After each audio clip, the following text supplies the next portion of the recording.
Alright, so this is the tutorial for week 2 of Web Design 1, fixed width page CSS. Okay, so this is for that lab. Let's get to it. Let's not waste time. Alright, so what you're going to do is you're going to download. There'll be a zip folder. It will look like this, right? If you're on a Mac, after you download it, you can just double click on it and it will uncompress and you'll see a folder and it will be all the materials. If you're on a PC, you just got to right click on it and just do extract all and show extracted files complete, and then you'll see it here, okay?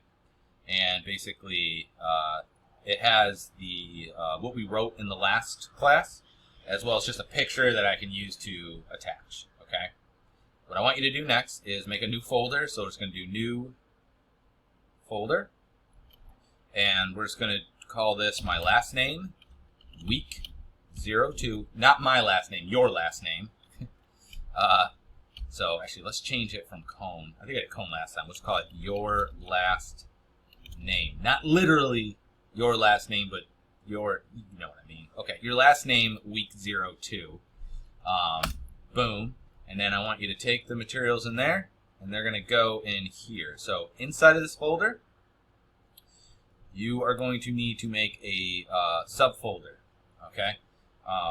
So we're going to right-click, new folder, and just call it images, just like that, okay? So inevitably you'll end up with 3 folders. You'll have, maybe it's just 2. I guess images, oh no, it is 3. Images, CSS, and JavaScript. So it'll be JS or JavaScript, and then you'll have your HTML documents in there.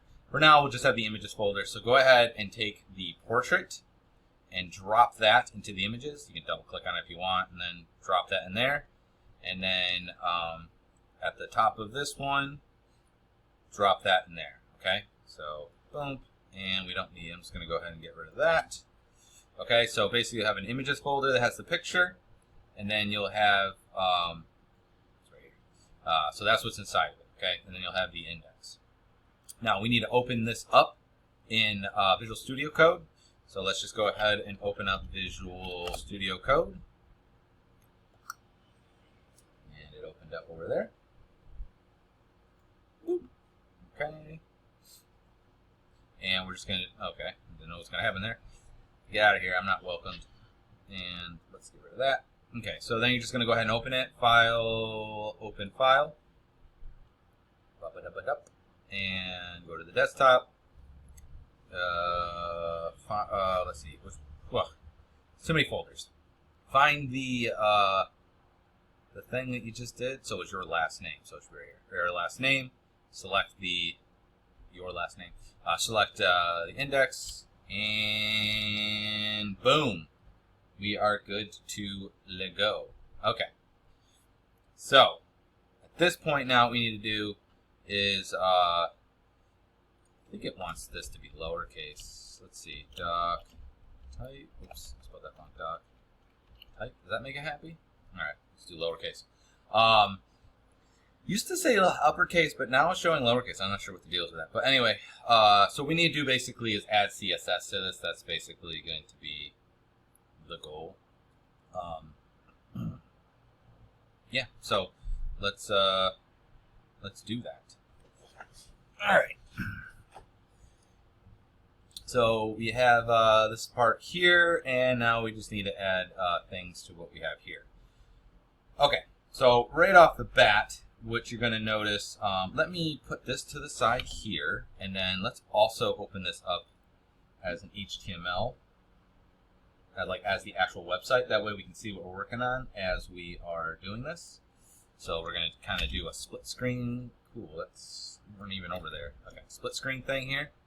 There and there. Okay, so I got the one on the other and one on this side. Okay, so first things first, broad to specific, right? So let's just set basically things for the entirety of the page. The way that we do that, we're going to learn a better way later on. But for now, I want to do everything inline, which is terrible, but it's good to know for later. Okay. The way we do that is we have to add a style tag. So, and we're going to put it on the body because all of our content is in the body. Anything we do to the body will populate to all of its children. So you see all these things exist inside of my body, okay? So we're going to put style equals quotes, and then let's go ahead and end quotes. Okay. So basically, all of our CSS rules, all the things we want to happen, are going to be right inside of here. Okay. So let's go ahead and do background color. Okay, background color, and then let me show you a nice way of kind of getting colors without having to like go through all the weirdness. So if we go here and I go to W3 schools, W, then 3, and then schools, you can look in here, and then they go to references, I think maybe, if you scroll all the way down, there you go. You'll see this color picker. Click on that. And then this basically gives you a bunch of ways of selecting colors. So you remember there's a whole, you can use these predetermined names. You can use RGB, you can use hex code, you can use hue, saturation, lightness. Basically you can use these 4 methods, right? So either a name, hex code, RGB, or hue, saturation, lightness. Any one of them works. This is probably the easiest and cleanest.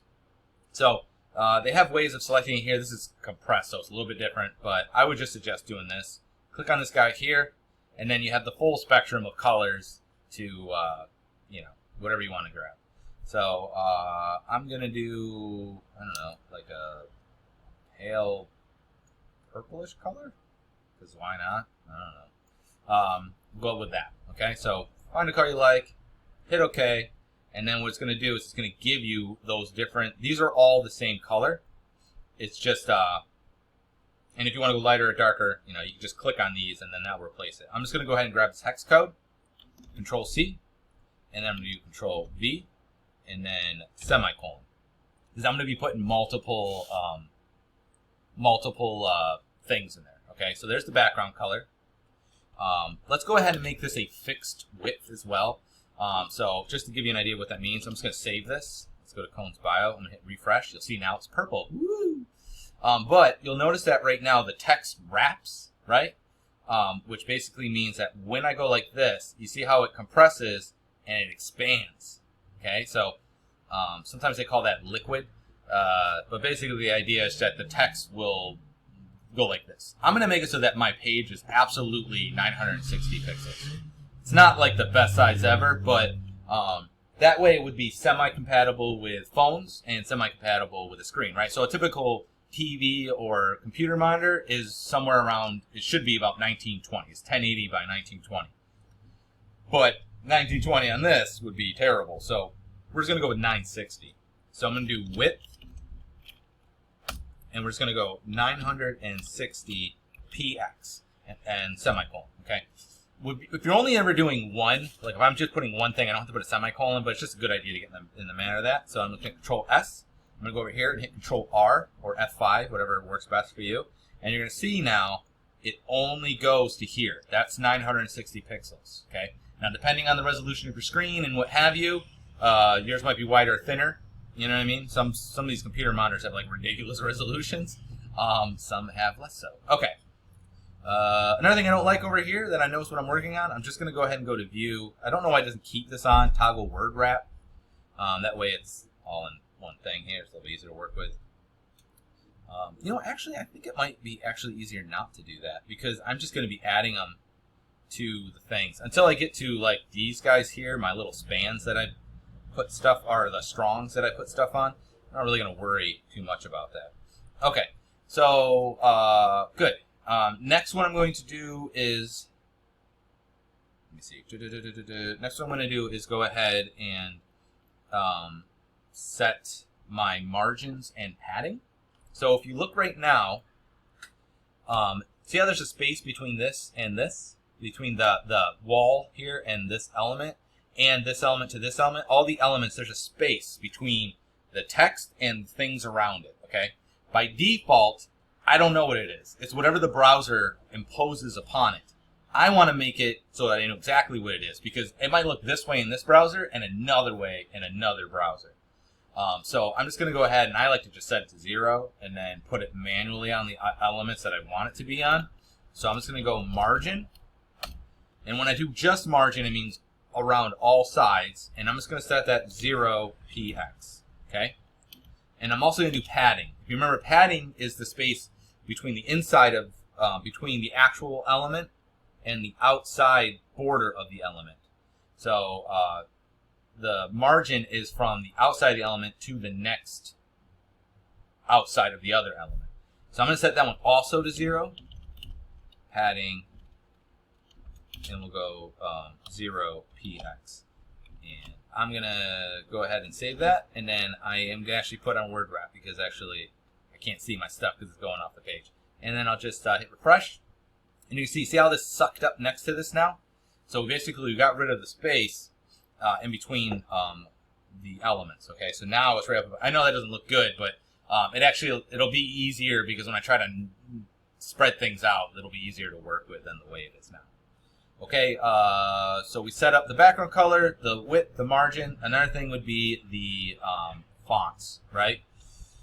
So it's font family, and then this is one of the reasons why I like to use this. Normally you have to be like, I don't know, but it actually gives you a list of them that we can basically choose from, okay? So we got Courier New, which Courier is, well, you can see right here.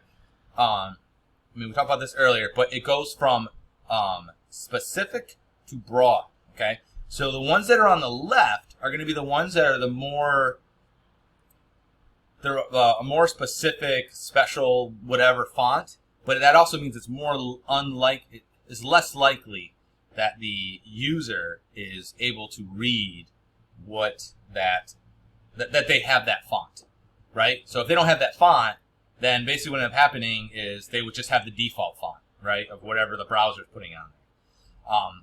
By putting multiple ones, see how it says Courier New, Courier Monospace? So Courier New is the most specific one, which they're the least likely to have, but it's also probably the nicest looking one. Courier is a little bit more generic, right? So Courier has different ones. I don't know what other ones there are, but there's different Courier, or Courier Sans probably or something, right? But that's broader than the Courier New, okay? So it'll look for Courier New. If they don't have that, okay, oh, do they have Courier? Then if they don't have Courier, then it's going to do Monospace. And Monospace is a generic font that that's just the font that looks like code. It's just every letter is the same space. That's why it's Monospace. And the same thing down here. So it's going to start with Franklin Gothic Medium. If they don't have that, it's going to look for Arial Narrow, which is a little bit, I mean, that's a lot broader.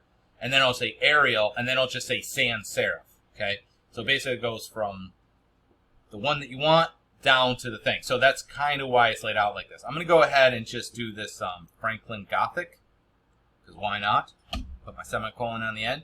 And we'll save that. I'm just going to see what that looks like here. You might want to try them out, see what they look like. Yeah, I think it looks pretty acceptable. Okay, what else do we want to do? If I wanted to change my font color, why don't we do that too? So we'll do just color is what it would be. And let's go to my picker here. And I would like to do, click on this. I just want to do like basically black. Actually, go down here, sorry. I want to do black, but just not pure black. So we'll go like, let's say here, okay? Like that. And I'm just going to select this, Control C or Command C. And go here, Control V or Command V, semicolon, Control S. The nice thing is too, I think, will let me do it or not? I thought it would. There we go. If you hover over them, you can change the color here now too. Once you put that hex code in, that's why I like Visual Studio Code works pretty well. Okay, so you might want to keep this picker up too, so you can keep. So I'm gonna hit F5 this time, just so you can see this multiple ways. F5. There you go. And then I'll refresh it, and it doesn't look much different, but it's a little bit lighter. Just black looked a little bit too stark for what I was going for. Let's see, what else, other broad settings? I think that's probably pretty good as far as my broad settings are concerned. Oh, the font size. That would be the last one. Font hyphen size. Oops, size. Font size, and let's go ahead and make it 18px. I don't know if that looks good or not. Control R. A little bit bigger. Okay, works for me. I don't really care. Let's try to make it sort of look a little bit easier there. So I think, yeah, I think that's probably good enough to get this started. I don't know how much time we're at here. Okay. Oops, did not mean to do that. Let's go back. Okay. So that's good. So we have basically our thing set up. I'm going to end this video just to keep it short. And then in the next video, what I'm going to do is just go through and just kind of manually, or actually, you know what? Let's do one more thing in this video. And then in the next video, we'll manually adjust everything. So I have all my content here. It's already in here. But I'm missing one thing that's also a content. So by default, you know, the content is text. But you can also link an image. So we need to link an image. All right. So I want to put a picture in there as well. So I'm going to let's put it underneath cone. So I'm going to go underneath my H1. This is how you do an image. So it's going to be IMG. Okay. Then it's SRC for the source. And once you start doing it, you'll see this pops up. You just hit enter. It's going to automatically give you the quotes. Now, if you remember, I just want to show you something. If we were to look at my thing here, okay, we are here. This is where the document is. So if I want to get to the image, it's inside the images folder, and then it's called portrait, okay?